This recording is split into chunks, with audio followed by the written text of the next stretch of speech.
Hey guys, hey ladies, hey friends, hey foes. We just wanted to take a second to remind you that while we're okay swearing when little ears are listening, you might not be, and that's okay. So here's your chance to pause us and wait for nap time, or pop in your earbuds. We hope you enjoy the episode. Put me in the straight jacket. 'Cause I'm a criminal. I need some medication. I'm hearing voices. I'm making bad choices. Say I'm a mental patient and I'm getting bored. Welcome back to another episode of Done Playing by the Rules. We've got a good one for you guys today. We're excited for this. I'm Jenna. And I'm Janelle. And it is Pride Month. It is. We decided on a whim to record this after seeing deficits in ourselves as well as how we are talking to our kids. And we think this is a super, super important topic. So we're excited for today. Oh, I'm glad the way you said that too, because that's very true. And something that I wanted to touch on too is I remember being in college and being considered an ally was enough. I strongly feel, especially this year, with all of the civil injustices we have seen, being an ally isn't good enough anymore. And you need to put your money where your mouth is and your actions where your mouth is, and just showing up. And we'll dig into this maybe a little bit later in which they're calling rainbow washing, which is just corporations making everything with a rainbow on it to seem like they're allies and then not doing any of the work and not putting their money where their mouth is year round is something that isn't going to cut it anymore. So my family is making a concerted effort to shop small LGBTQ businesses and to donate to different organizations and to sign pledges. So advocacy has always been a big part of it, but we want to raise kids that are not just allies, but kids that are active participants in supporting their friends, and whomever their friends fall in love with, we want them to support them. And I personally want this to be a normal conversation for our kids, as well as a lot of the terms we're going to discuss today. I want it to be part of their vocabulary because personally, I struggle because growing up, it was not part of my vocabulary. And gay was, I hate to say it, but it was like a term you use to describe something in a negative way. I don't want my kids to ever even use it in a negative way. And I want them to be able to use pronouns comfortably and everything and not just assume somebody's pronouns. I just really hope that my kids can be raised in a completely different way than what we were. And I don't think the movement towards LGBTQ plus community really started until I want to say we were in college.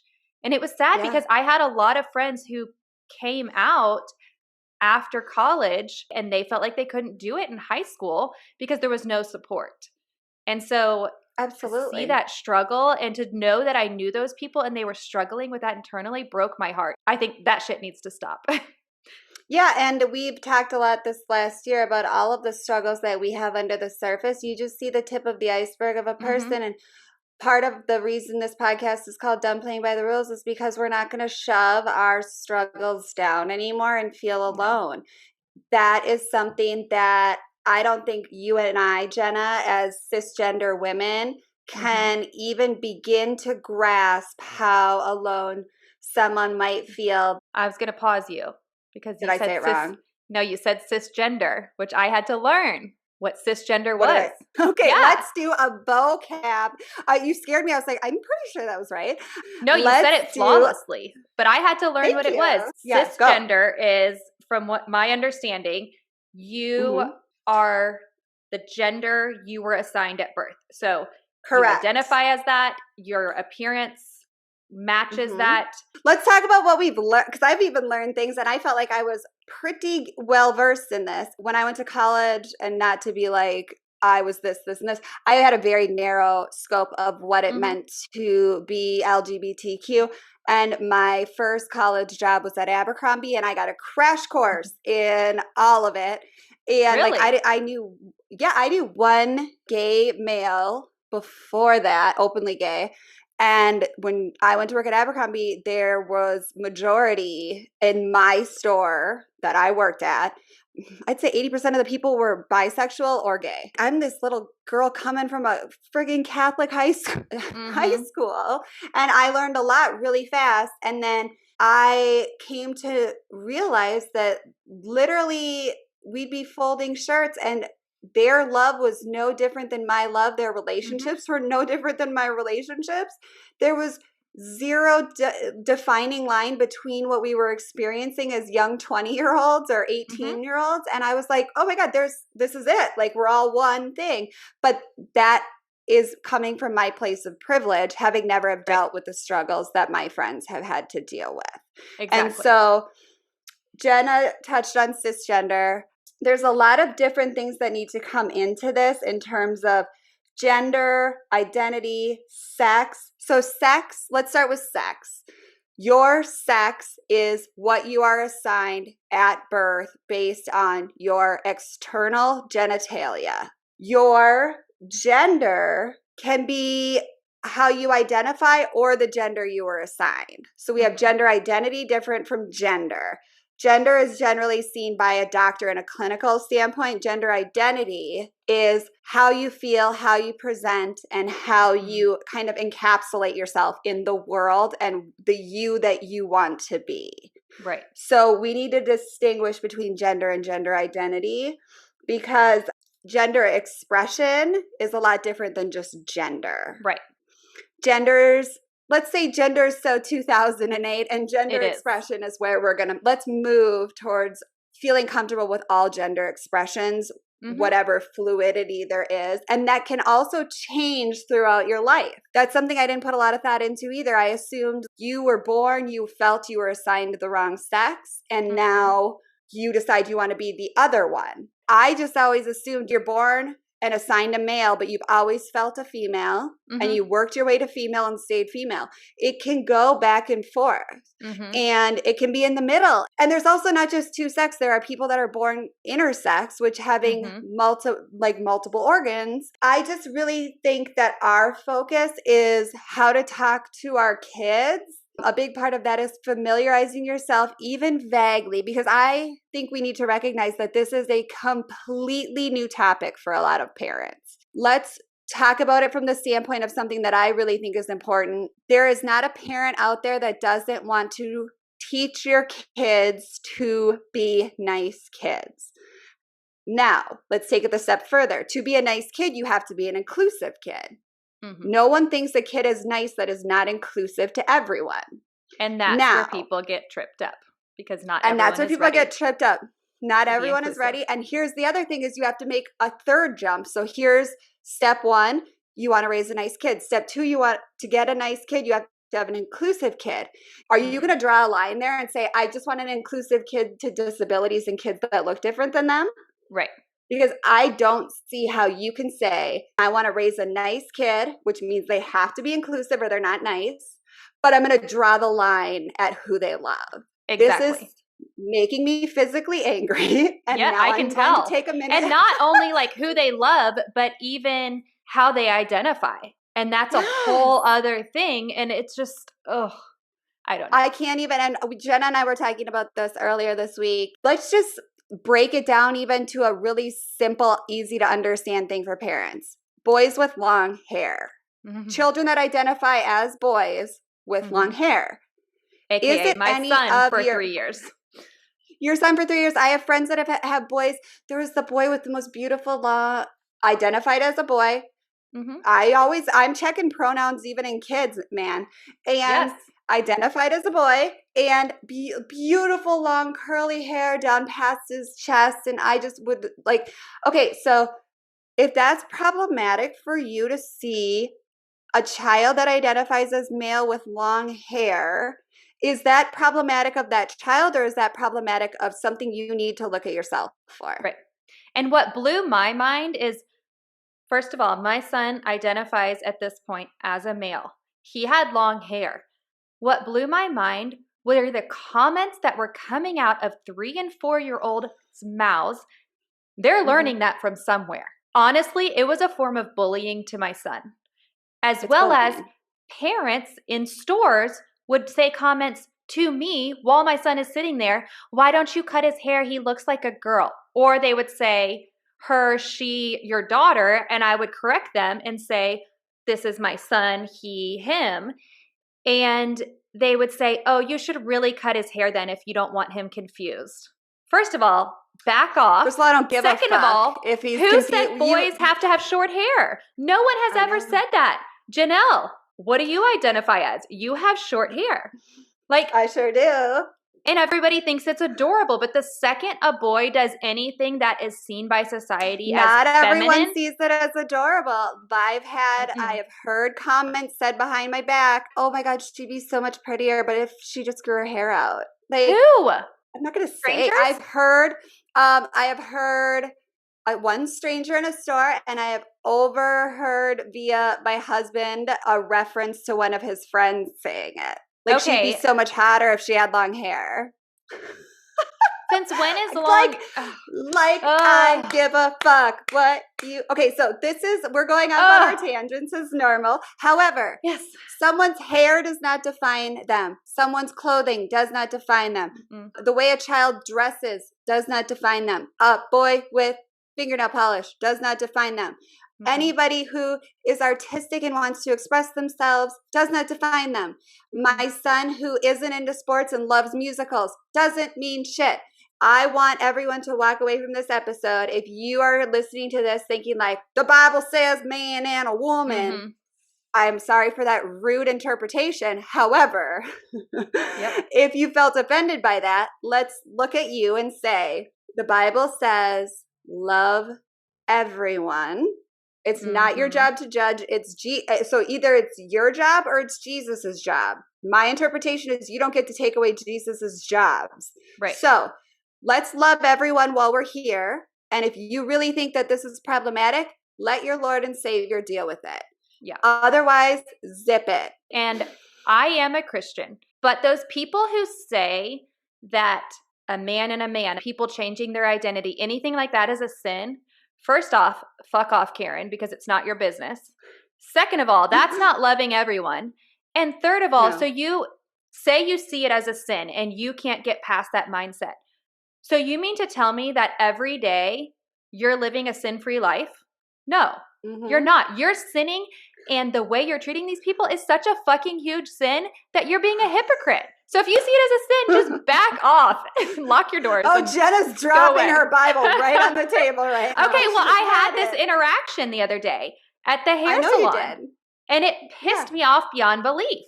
And the comments you say in front of my kids, I don't care what you think, but if I say I'm raising my kids to be accepting of all, you don't need to sit there and quote the Bible to me. That is not your job. Good. Not your job. I'm not going to quote. No, we're not quoting the Bible. I'm sorry. We're not. Okay. So first of all, before we dive even deeper, I want to say that Janelle and I are not perfect on this topic. We still have a lot of learning and educating to do on ourselves, our families. We're doing the best we can. So keep that in mind. If we say something wrong, we are sorry. We would love you to kindly tell us. Yes. Exactly. It changes weekly. Jenna and I both learned something new from my sister this morning, that I'd never heard before. It is always changing, kind of like human beings are always changing and evolving. They're adding terms in to fit what people are experiencing, and that's a beautiful thing. But sometimes keeping up with that, we go to one resource and it has a huge list, and then we find this new resource. And so we're doing the best we can with this. And here's another point I want to make. Moving from allies to actual advocates. Yes. Allies can sit and post their rainbow flag on Facebook. Advocates are going to come out even if they're nervous to fuck up and try to talk to other people. Jenna and I are nervous we're going to fuck up, but we're still going to try because actions mean more than posting something one time and moving along with your day. So if we fuck up, we're sorry and we'll issue our corrections. However, we're going to do our best to speak clearly and freely. And like Jenna said, this is kind of a blooming flower of inclusivity where we just keep creating new petals to make sure that everybody feels like they're a part of this group. By the time we air this and edit it, there might be a new inclusive group. Yeah. But so I wanted to read one quick quote. We love us some good Dr. Becky, and we're going to link this and post this when this episode comes out. And this is speaking to your children about being advocates and allies. There are many ways to be a family. Some kids have two mommies or two daddies or one mommy or one daddy. Some kids have one parent or live with grandparents or other grown-ups. There is no right or wrong way to be a family. Fuck yeah. But Thank you, Dr. Becky. We're going to kind of talk from a family standpoint. That's personally where we're at in our lives. And so we're going to give a lot of tips. But however, whenever we're saying kids, know that you can replace that with anyone, with even your parents, because my parents aren't here anymore, but our parents need this education and our grandparents because they're probably not as aware as they should be or accepting. Absolutely. Absolutely. Should we get into this? No, let's quit now. Okay. See you later. So like, rate, subscribe. A good day. Okay. So I think that's really important too to say is replace kids with dumb uncle at a barbecue this summer. Let's treat everyone like they're a new kid, learning this as time goes, because we all kind of are kids learning this as it comes. And if we misspeak, we're no better than anyone else. Just because we feel love is love and everyone is deserving of. I always joked with Josh when we were marching. We weren't married yet and we were marching for the gay marriage to pass. And we would joke like, everyone deserves to be happily married. And now that we've been married for 10 years, we're like, everyone deserves to be stuck with someone. That's like our joke. Everyone deserves the joy of marriage. Yes. All right. What is your first point? So I'm going to go back to the vegan episode because we kind of talked about how to talk about more difficult subjects with people. And I'm going to bring up that point again of this is a difficult subject. It can get heated when you're talking to people who are not open-minded about it. Approach it with love and kindness, because the second you start getting defensive or saying, you're wrong, that's when people are going to close off even more. And if you can tell me about a situation where you're like, no, you're wrong, this is da-da-da-da-da, and listing all your stuff, and the person's like, oh my gosh, you're right, I would love to hear it. But when you start getting defensive, that's when other people start getting defensive, and they're never going to see it. So you have more of a chance to talk to somebody and open their mind and their awareness to this movement and to this whole community by speaking out of love and kindness and saying, I hear you. However, and then go on with your points. You're going to come out feeling better about yourself. You're not going to be as fired up. And if they didn't listen to any of it or accept any of it, then that's on them. We were talking about another couple of things going back to the Virginia episode, and we don't know if Virginia will have aired or not yet. We said, like, how would you explain this to someone? And she said, first of all, I would say I love you. Yes. And I think if you're dealing with a family member that knows that you guys are going to disagree, they might come into this primed for a fight. And if you can start with, first of all, I love you.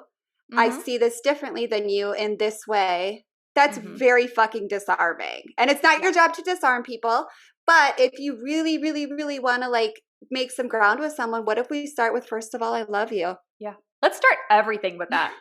And then what was the other one that we saw the other day? Help me understand. Thank you. So help me understand. Okay, interesting. A marriage is between a man and a woman. Help me understand your feelings behind that. Then they're going to tell you why. And if they don't have a why, then, I mean, is it really worth your time? It's not your job to educate everyone. Yes. Let's help those who want to be helped. I've had elder people reach out to me and genuinely want to know how to speak more kindly and more respectfully. That is someone you can genuinely help. Someone that's trying to start a fight with you on 4th of July barbecue, like, nah, dog, I'm good. Like, I'm here for the fireworks. Right. Or these keyboard warriors who get on anonymously and just start typing shit to get you riled up. Like, chances are they're unhappy in some huge aspect of their life, whether it's this topic or another, and they're just too scared to talk about it. Absolutely. I want to say personally, and this is a big thing for me to say because it doesn't show my childhood in the best light, which I've talked about. I had a wonderful childhood. However, had I identified as a different gender or came out as loving the same sex, is that right? The same gender? Yeah, See? same gender. Same gender. Again, not perfect on these terms. I'm trying. I don't think it would have been easy. I know there was some stigma in my family about gay relationships. I don't really know why that was. I don't know where that started. However, with my parents' generation, that was a huge thing. A man and a woman are with the parts they're born with. That's how they live their lives. Women do this, men do this. However, I do think my parents would have grown to accept and love because they were willing to change those biases. I think it was so deeply ingrained in them that they didn't know it was as big of an issue as it was. I do not want that for my children. I want my children to know that love is love and they are loved no matter what. And I had a big conversation with my son in the car the other day. First of all, he's already so gender aware and he is so accepting that it brought me to tears because I was like, I did something right. Even the other day, the other day we were at a birthday party for the first time in over a year. There were 3 boys. One was wearing a pink shirt, and then there's my son, and then there's boy C. Boy C says to kid in the pink shirt, "Why are you wearing pink? That's a girl color." The boy was like, pink is a girl color. And you could hear him stuttering. My son butts in and goes, "One of my favorite shirts is pink, and it has a shark on it, and it's not necessarily considered a girl. It's just pink because they thought it was a nice color for the shirt." And I was like, fucking bow.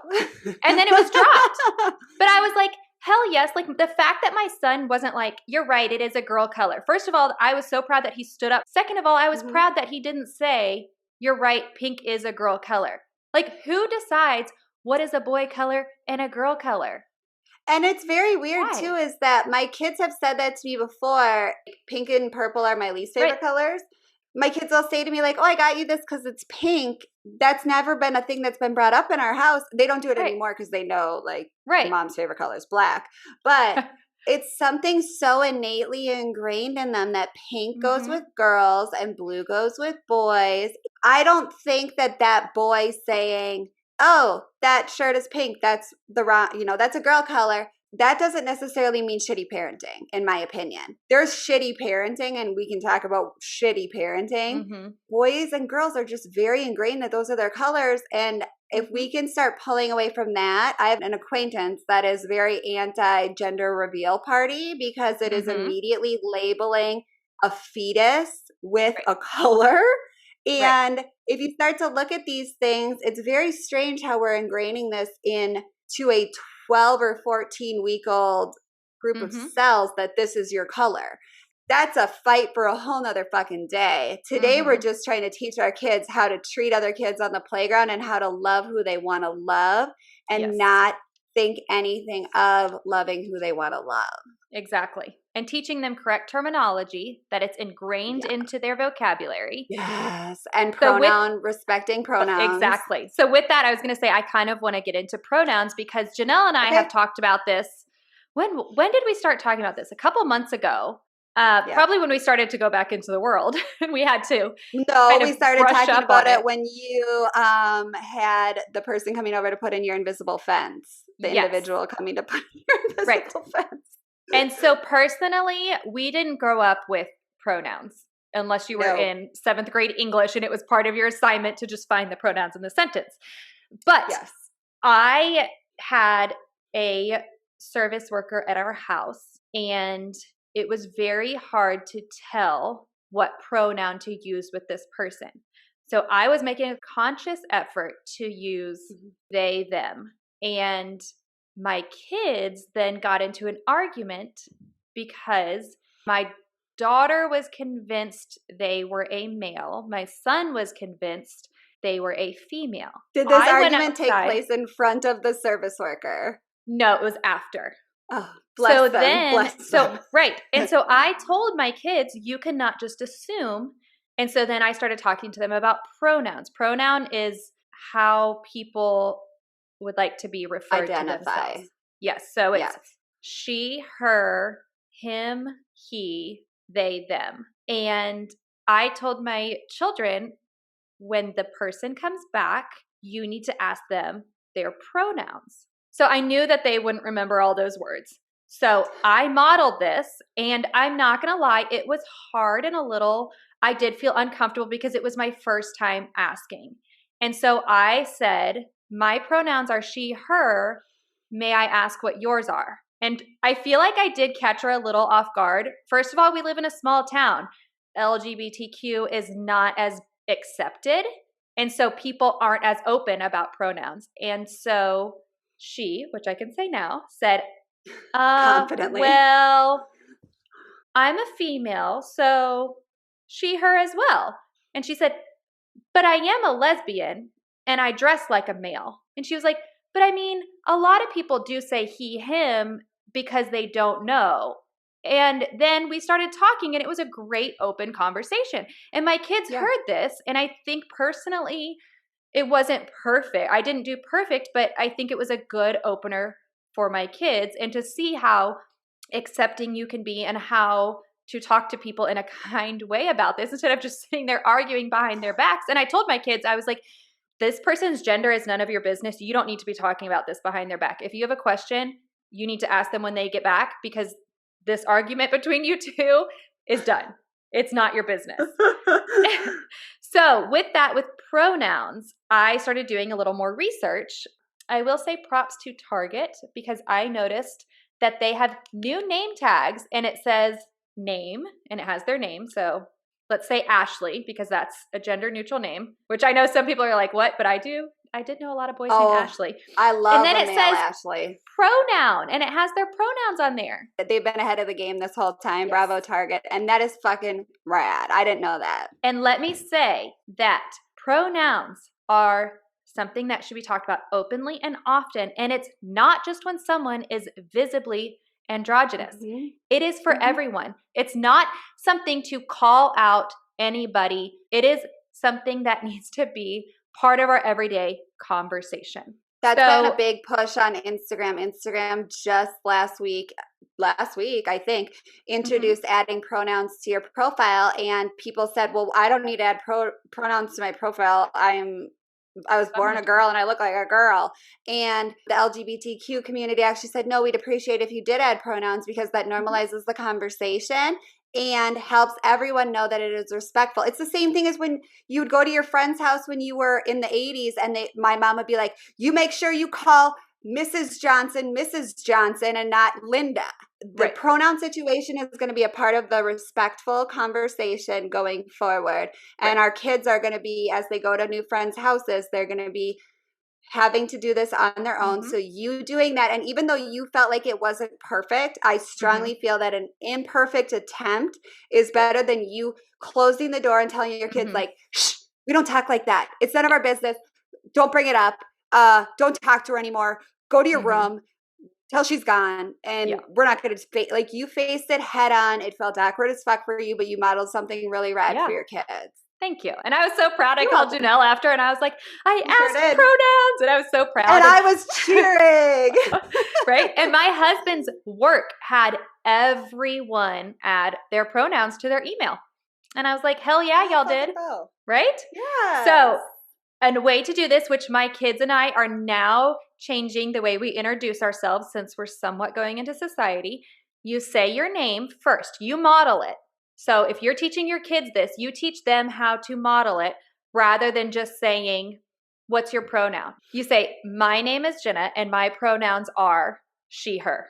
Have your kids start doing it. My son has been practicing. My daughter still identifies as a dog 90% of the time. So she was saying, my name is Peyton and I'm Lulu the dog.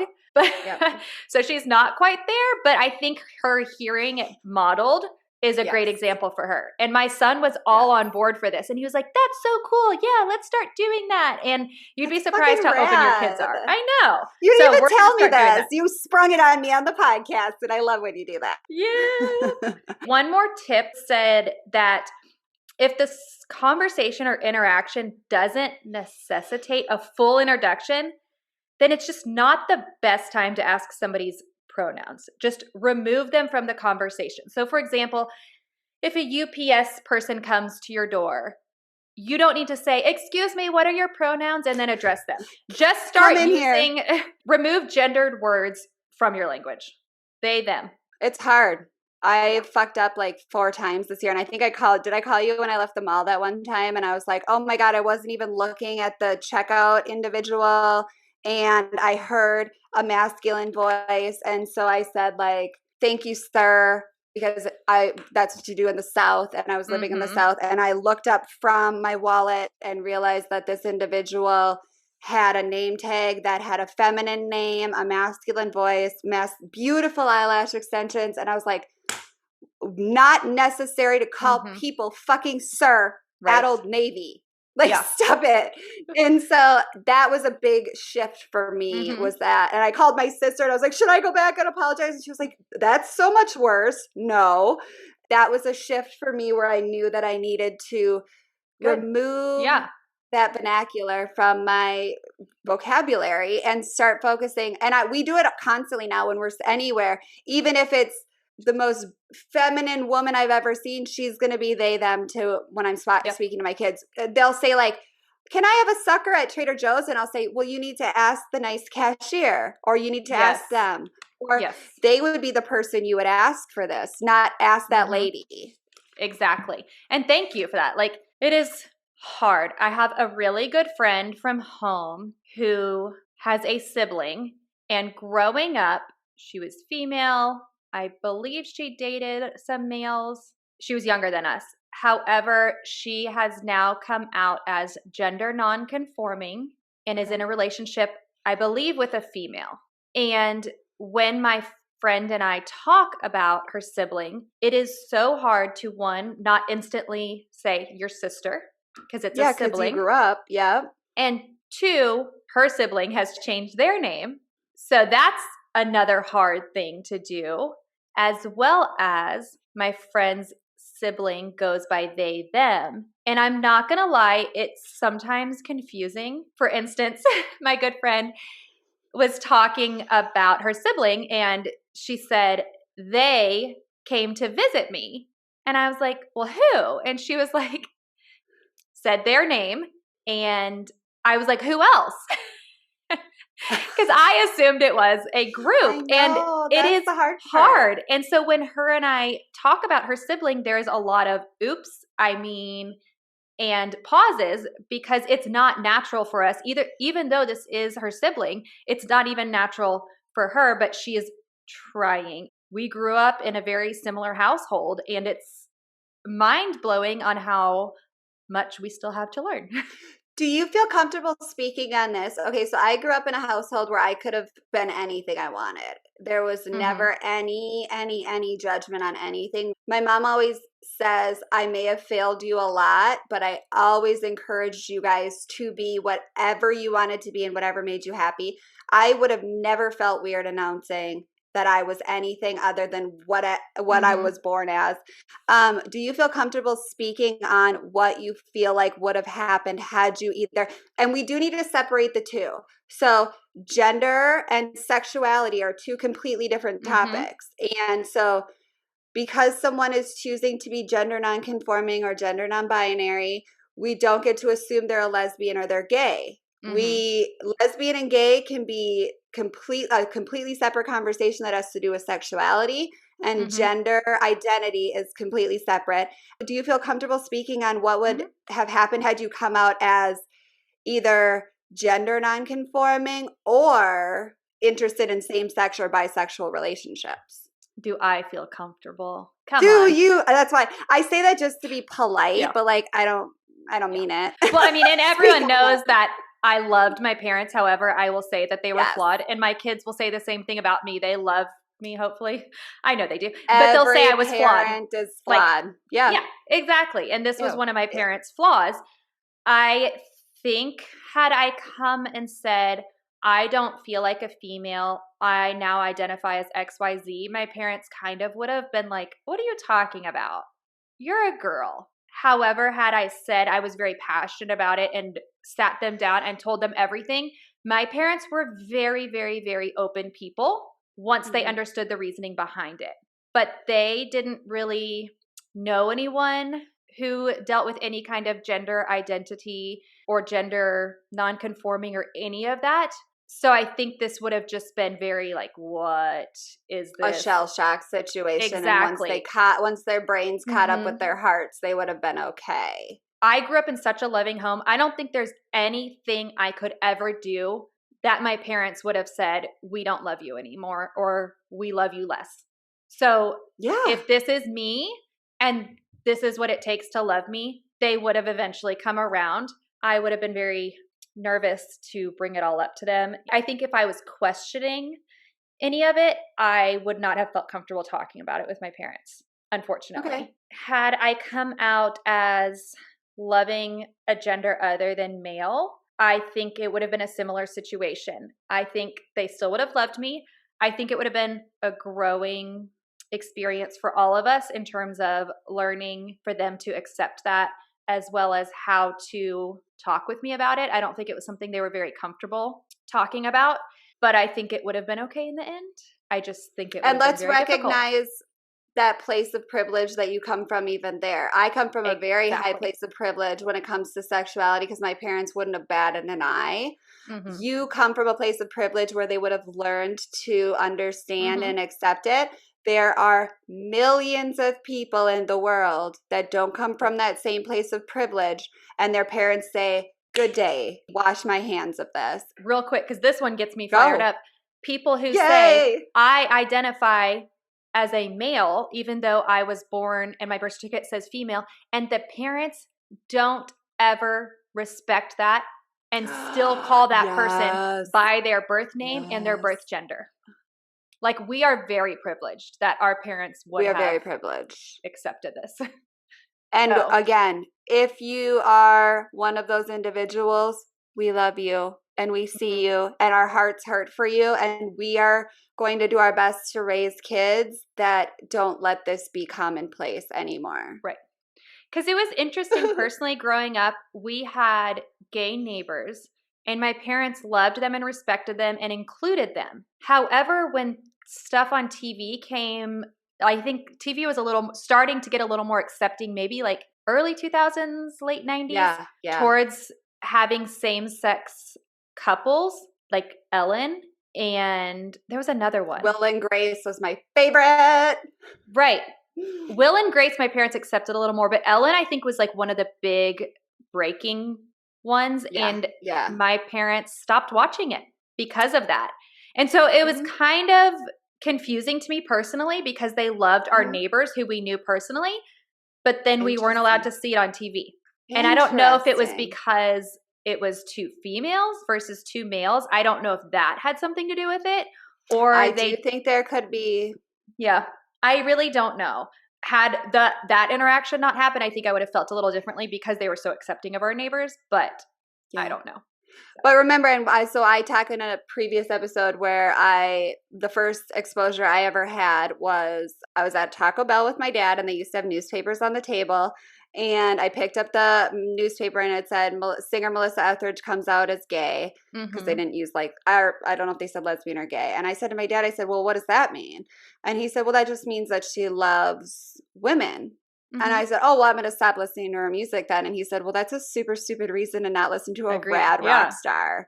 And I was like, oh, right there in that 15 seconds at Taco Bell, my dad put in my head the correct way to go about things. And so that just shows the difference in the dynamics of families. You grew up with a family with secrets. I grew up in a family with we're working really hard to break the generational trauma and raise kids that can make this beautiful utopia that we envision, which will never truly exist. But if we can create a little piece of that in our legacy of our children, that's all we're going for.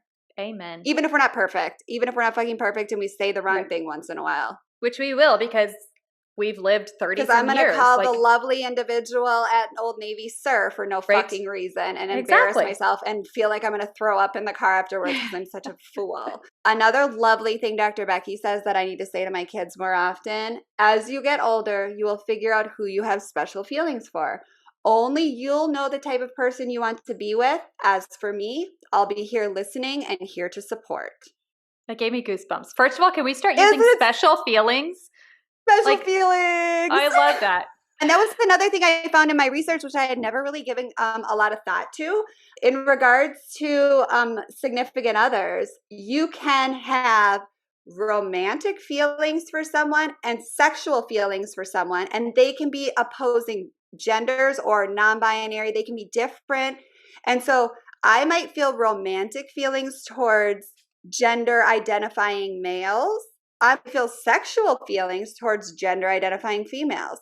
I never really Interesting. thought about you Yeah. think they always have to go together. Like my romantic Mhm. feelings have to sync up with my sexual feelings, and that is who my partner will be in life.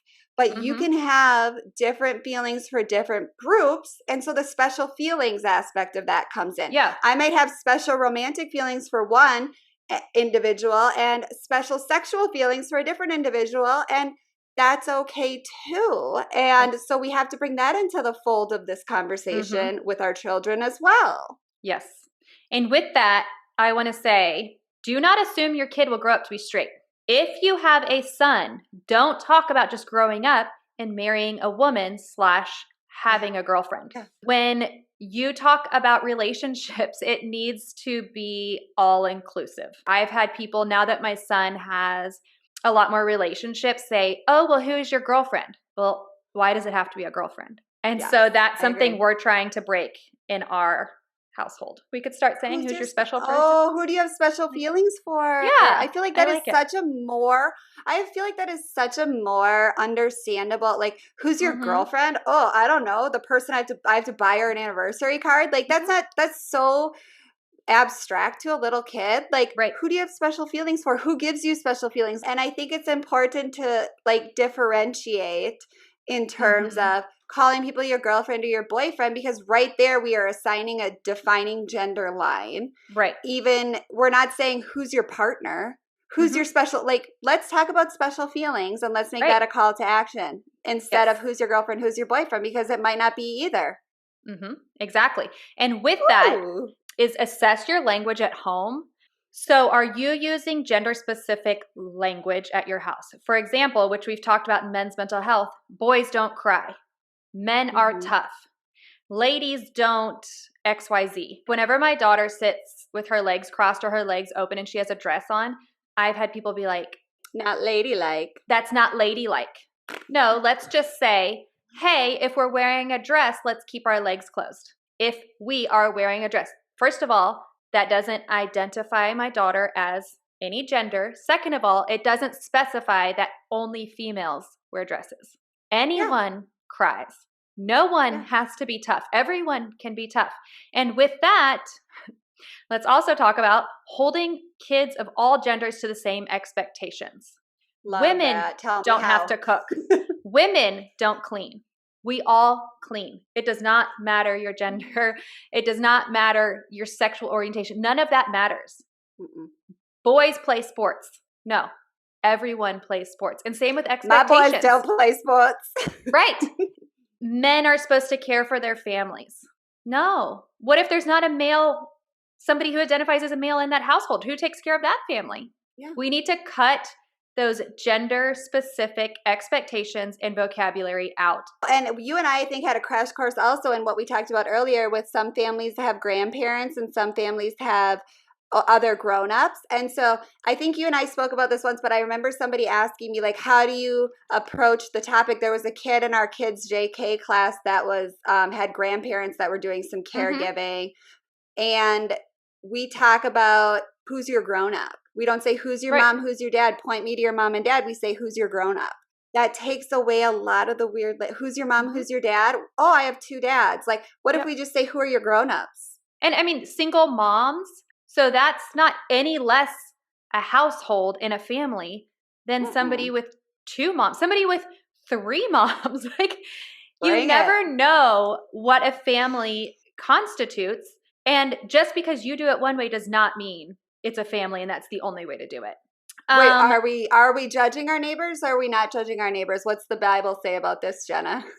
Thou shalt not judge thy neighbor. So literally take your Bible and lick that little finger and get back to that passage and worry about yourself.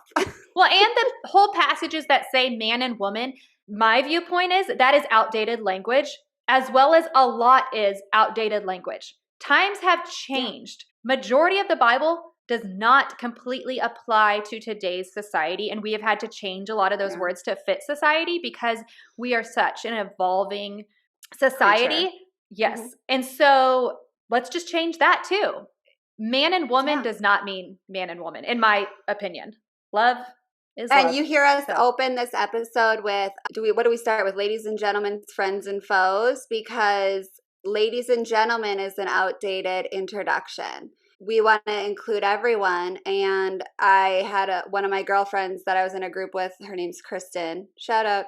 She said, to be more inclusive, let's use friends and foes when we address the group. Or let's use, there's a million variations on the internet of what you can use to address a group that isn't ladies and gentlemen. Because let's put some pizzazz on that thing and put a little effort into it. So we're a little more inclusive and we're a little bit more 2021. And that was a hard thing for us because we wanted to be inclusive in our introduction and we had to school ourselves on it. We didn't really know what to say. And so going back kind of to the families and how we said there's no right way to be in a family, let's start the conversation young and talk about family values instead of family makeup. So, for example, our family values XYZ, not my family has a mom, a dad, a sister, and a brother.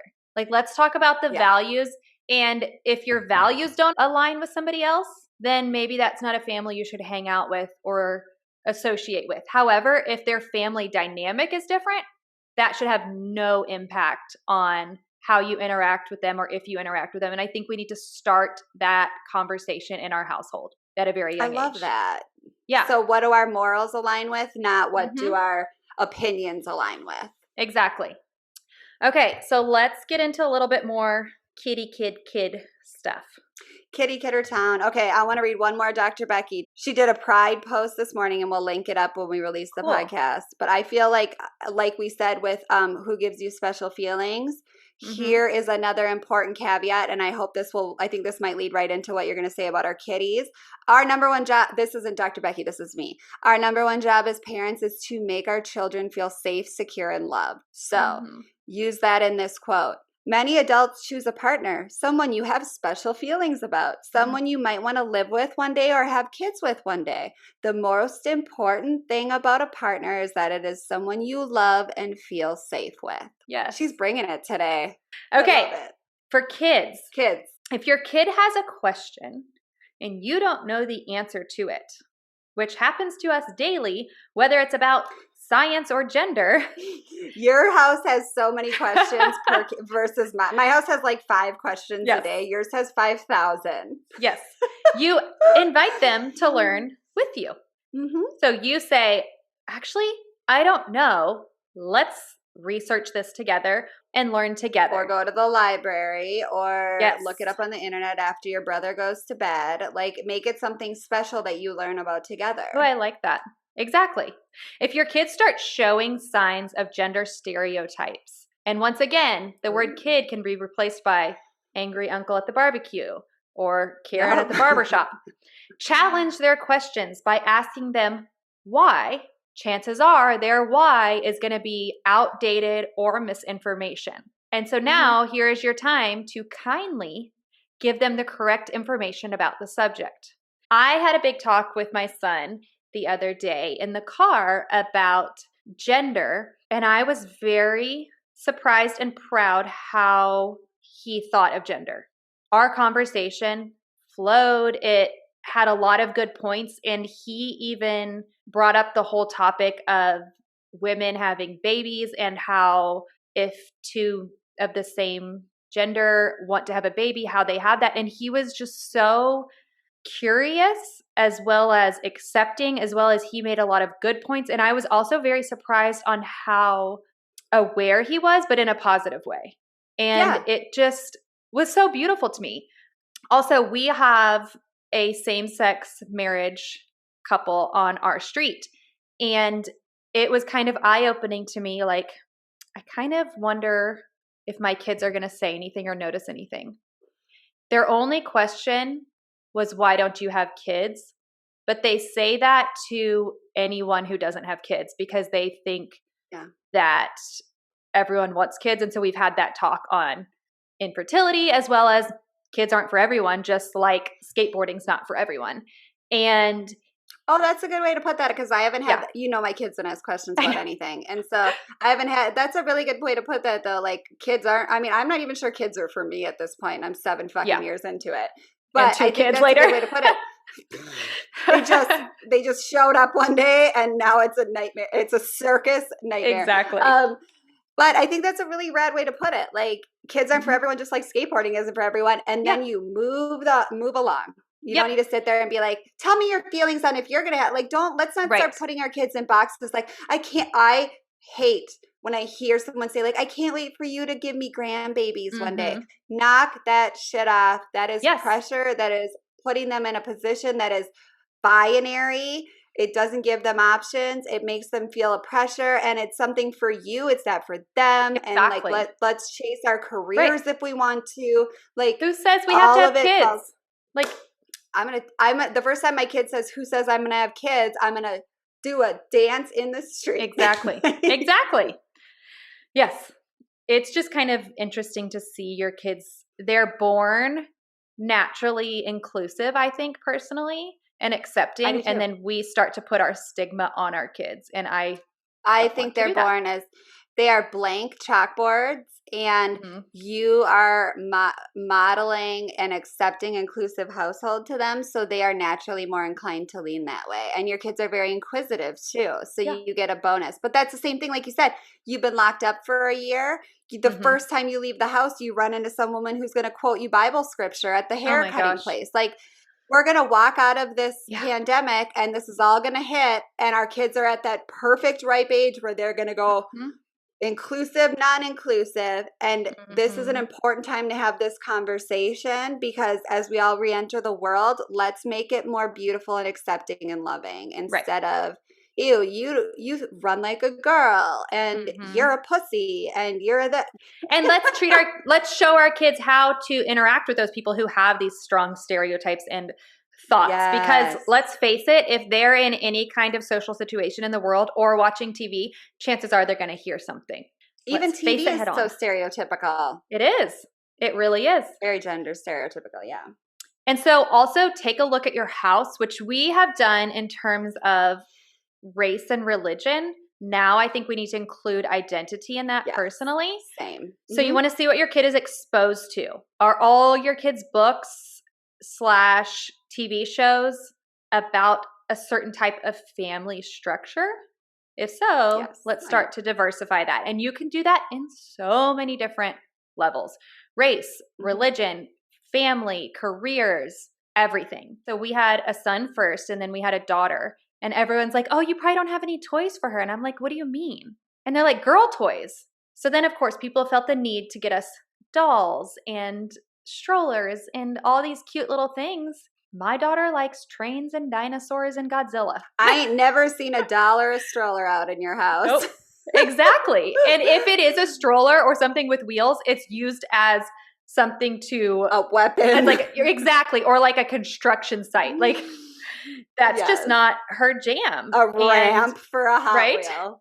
And I will say, I personally tried my best to include a lot in my son's toy bin, like dolls and all different colors and everything. But he was more drawn towards what he was drawn to. He was obsessed with trains and construction vehicles and dinosaurs. And he still is. Yeah. But he plays with pink dinosaurs and purple dinosaurs and females and males. And that's just kind of how he rolls. With that, challenge the stereotypes in your house. Try to avoid heteronormative language or making assumptions about your child based on their gender. For example, oh, that toy is for boys. That toy is for girls. It's your sister's because it's a doll. It's your brother's because it's a car. As well as colors, shows, feelings, like we said, clothes, and activities. If your daughter is wanting to play basketball, let's start saying, okay, great. Let me find you a team instead of, oh, that's more for boys. Why don't you pick ballet? My son wanted to do ballet at one point. We looked seriously into it, but he wasn't potty trained. So he couldn't do it. But there was no questioning. That's fucked us so many times too. I know. Because he was 2.5 when he wanted to, and he wasn't potty trained until he was 3. And then by the time he was 3, he discovered gymnastics, which he loved. So we kind of went to the gymnastics route. Again, he was the only boy in the class. He never noticed. He never said anything. But personally, I got comments on, wait, your son does gymnastics? Your son wants to do ballet? And I'm like, fuck yeah. Yeah, period. Yeah. So so what? Period. Let's practice. Let's make that another call to action too. Yeah, period. Like, I don't need to explain myself. No. Zach is going through a phase where he's obsessed with Pink. And Pink's daughter's name is Willow, and Zach Pink, is Willow. The artist. Pink the I thought you meant Pink the color. Sorry. Nope, Pink the artist, and he's obsessed with her right now. And her daughter's name is Willow, who is 10. Zach is Willow right now, and we're calling him Willow. And he's very interested in possibly getting into like the thing where you like swing with the strings that Pink does in her tours. And I'm like, bro, if you want to do that, there's a 6 to 10-year-old class starting any minute. Like, you be Willow, you do your aerial work, and we're good. Like, that's awesome. And my husband is as alpha male as anyone could be, and has never batted an eye at any of this. I love that. Yeah. There's just no need to waste your precious life energy on if your kid's playing a gender appropriate quotes sport. Like, there's no such thing. Let's stop it all right now. Exactly. Yeah. And with that, a good way to do it is to give your child choices as much as possible. And this will allow you to see what they truly are into, not what you choose for them. So instead of, do you want to play soccer in the fall? Would you like to participate in an activity? Yes or no? Okay, which one? Love. Or let's look up some activities together. And do you want to get dressed for school today? Okay, what do you see yourself wearing? Don't just assume that your girl wants to wear dresses and your boy wants to wear shorts. Let's be all inclusive. My son wanted his nails painted for a long time. We got comments. Now he doesn't want them painted because he heard the comments. He was never I didn't know aware. That. I thought he just outgrew it. I'm going to fight somebody now. Oh, I forgot you were around when I think he had nail polish on for a while. Yeah, he was around. Just very briefly when I was around, and I just assumed he outgrew it, and I never thought anything. Oh, and same with his long hair. He was like, I'm so tired of having to explain that I'm a boy. And he was to the point to where he was getting angry. And so he really wanted his hair cut. And I talked to him about not caring about other people. And he was so passionate about cutting his hair that we respected it and we let him cut it. Yeah. Now that he's older, he seems to not care as much. Yeah. You sent me a great article on ideas for Pride Month celebrations that you can include your kids in. And I loved this. It was from tlcme.com. So one was story time. It said check out your local library for Pride Month book selections. I don't know if all libraries are as inclusive as this article was hoping. We're linking, I already put it in the show notes, a link to if you want to order any of these books. We're going to order a few of them just because we like to order books and I like to leave books lying around so my kids dabble in them and come back to them. But again, if you have I think there was a link on there to maybe find out if your library was participating or not participating. But I did also feel that was a very hopeful, optimistic library viewpoint. And so I went to the library on the 1st and there wasn't anything about Pride Month. I'm going to go back, and if there's not, I'm going to make a suggestion in the suggestion box. Oh, you're going to Karen. I love a Karen. And I'm going to offer to help them find resources because that's something my kids and I can easily do. This is how you go from passive ally to actual advocate. Love.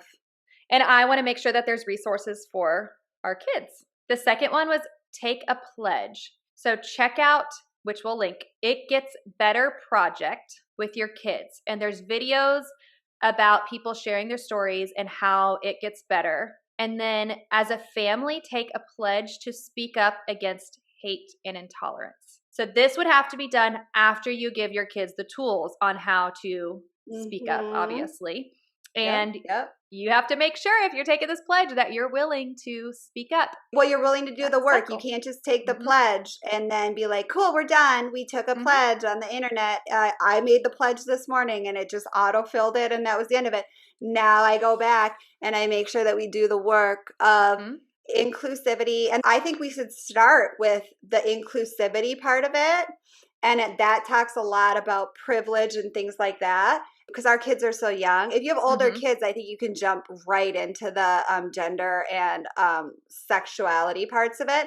But my kids need to learn all the inclusivity basics to get the basic vocabulary to stand up for others before they can learn to stand up for, they need to learn how to stand up for everyone and then also be able to stand up in different situations. And so we're going to start with the inclusivity for all and then move into, which was both linked on the article. Yeah, I like that. Find a family-friendly pride event, which is something that I'm hoping to do if we're in our comfort level in terms of COVID. I think that would be beautiful for my kids to see. And we live near Richmond, so I know that there was, and I'm hoping since COVID's kind of on the going down list, that that kind of stuff is back up again. So fingers crossed. And we went to, this was just a fluke, but I fucking loved it. For Zach's, I think, 3rd birthday, we went to Disney, and it was Pride Month because it's One June. of my friends went during Pride Month. It was so fucking fun and rad, and everyone had on their shirts. And, like, what a rad way to just, like, go about your day at Disney World. And, oh my gosh, like, all of these same-sex or mixed-sex couples are here celebrating in their matching shirts, and it was fantastic and so fun. And you don't get much more family friendly than Pride at Disney. So if you're nervous about things being too sexualized for your children, because in Minneapolis, some of the stuff could get a little bit big. This was very G-rated, and it was such a mind-blowing experience. And so you, like you said, you're in Richmond. I'm going to have to look for some stuff in Chicago, but get out and make it a normal part of your life. Celebrate with pride gear, which I absolutely love. Quick story, growing up, I've always loved rainbows. And growing up, I would wear rainbows. And my cousin, who's older than me, she's like 5 years older than me. Jenna didn't know. Also Spoiler loved alert, rainbows. Let's guess. And okay, so my daughter loves rainbows too. So there's now 3 of us who love rainbows. And we were talking about my daughter's birthday because she wanted a rainbow party. And she had sent her this rainbow, beautiful, like hand woven thing for her room. And she was like, you know, I used to get a lot of heat in high school because people would assume I was gay. And I was like, I did too. And that's actually why I stopped wearing rainbows as much, because strangers, oh, are you gay? You must be gay if you like rainbows. I've literally never heard this. I assumed Seriously? you were going to say that you didn't know because I was so oblivious to this growing up. It's ridiculous. And so now I want someone to say that to me and I can say, if I am, so what? Or just say, does it matter? Yeah, I'm not coming on to you. Like, I mean, I'm wearing a rainbow shirt right now, and not by any coincidence, my daughter is wearing a rainbow dress and a rainbow hair clip. Let's just accept it as a beautiful symbol, and then we can talk about the meaning in terms of Pride Month or in terms of pride in general. Let's just take the negativity away from a rainbow and turn it into a celebration.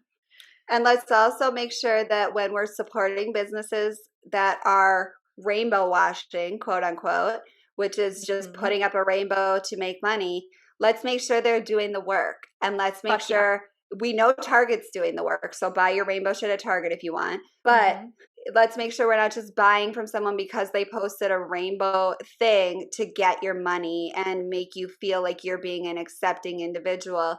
Let's make sure that they're donating all year round to causes, and let's make sure that this isn't just a Pride Month money grab. Exactly. Another good brand, which I sent to Janelle today, is Pura Vida. They make a lot of those bracelets. Actually, I have one on right now. One of these like little beaded bracelets. Sometimes they're like woven. Love. And they have Pride stickers, Pride bracelets, and 5% of the purchase price goes to the Trevor Project, which I is love the the Trevor world's Project. the world's largest suicide prevention and crisis intervention organization for LGBTQ plus young people. Yeah, love. So there's one that you could purchase from. Some of them are already sold out, which made me really Link happy. that in the I will. in the show notes, will you? And they said they're going to keep restocking. Like they're just trying to keep up. It's not like sold out, we're done donating. Yeah. Let's sell this shit out and get as much donated as we can. And sell it all year. Like, Yes. let's be advocating all year. Let's not just advocate for June. Like, let's Right? make sure. And I think that was a big thing that you and I talked about with like mental health too. It's not just about the month of May. People are going to struggle every fucking month of the year. This is something people have in their lives every single day. So let's just celebrate it all every day. People have endured for hundreds and hundreds and hundreds of years the scrutiny and the pain associated with an unaccepting society. So we don't get to just shut it off on June, whatever I don't know how many days are in June. I don't know the days of the how many days are in June. I think 30. 30 sounds nice. You don't get to shut it off on July 1st. Exactly. There you go. So ideas for kids. Also with the pride gear, you could do pride crafts and talk about, again, everything that kind of goes with it. It's not just saying do the craft. Yeah. Do the conversations with these. So some examples for young kids are rainbow slime, tie-dye shirts, rainbow bracelets, super easy. Any age can do them. And 2 more, use resources to help teach your kids. There's many, many age-appropriate resources created by teachers and organizations such as the Human Rights Campaign, which all this is going to be linked. So use those resources to help teach your kids. You're not in this alone. There's a ton out there if you don't even know where to start. And lastly, learn about LGBTQ plus leaders and activists and read about them and learn about them together. I personally don't know about many, and so this is something that I find Did you look at the list? It was really interesting. I was like, oh my gosh, there was a couple on there that I'd never heard of, and I was like, that's a fucking big moment, and I didn't know that. Yeah. So let's learn together. What I'm trying to do with my family, and if everybody wants to copy this, please do. Let's say that June is Pride Month, but June is my family's month that we're going to always kind of download all of our information for the following year. So we're going to really deep dive into what we need to work on because our kids grow a year older every year. So every June at Pride Month, let's check in, make sure that we're up to date on our latest terminology. Let's make sure that we are finding something we want to donate to if we have the financial means every year. Let's make sure that we are using the most current statistics, and let's make sure that if there's been a new development in people in history, let's use Pride Month as kind of our finals week where we download all the information that we want to trickle out to our children throughout the year. I love that. That's perfect. Yeah. Very cool. And with that, thank you for listening because I know this was a big episode and we really hope you take these and use them in your house. And if we said anything wrong, we're sorry and we'll fix it. And if you are struggling, we love you, we see you, and we accept you. And we want to hear from you. And if you can all do us a favor, rate, review, subscribe to the podcast, that would really help us as well. And with that, call your therapist. And take your meds.